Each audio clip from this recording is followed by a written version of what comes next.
In this video, we're going to look at adding roles and permissions in Sage Intacct.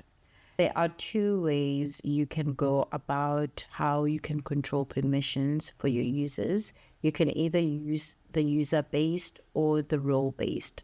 User-based permissions for that specific user, and every time you add a new user in the system, then you give that user permissions. This is most convenient for companies that don't have a lot of users, or companies that all the users have different permissions.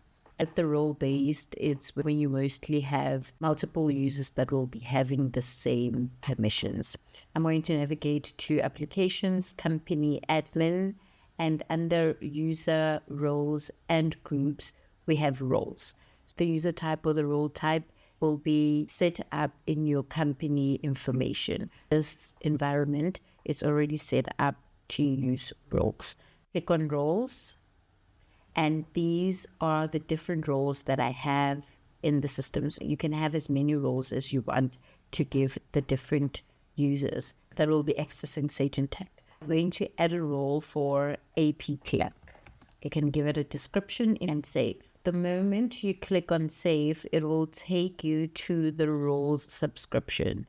This is where you will be giving the roles the permissions. These are the different modules that we have, and the AP Clerk will be working in the accounts payable and the purchasing. Select accounts payable and click on permissions.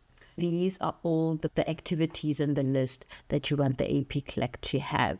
AP Clerk will be processing the payments. They won't have any permissions to approve payments. There won't be any manual payments. The AP Clerk will not be approving any invoices. The AP Manager will be approving invoices. AP Clerk will be adding suppliers, but will not be editing any suppliers.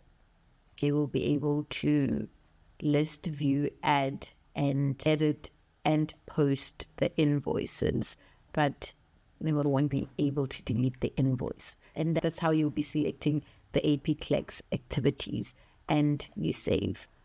Move to the next module, which is purchasing, and select the activities for the AP Clerk. I'm just going to select read only, but if you want to give them all the purchasing permissions, then you can select all and select all under reports and save the changes. Once you've selected all the role subscriptions for the AP Clerk, then you save the role. The AP Clerk role is added in the system. So you can click on subscription and it will show you the subscriptions for the AP Clerk role.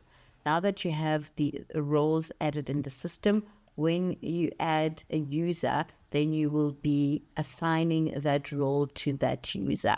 Go back to Applications, Users, edit the user or add a new user.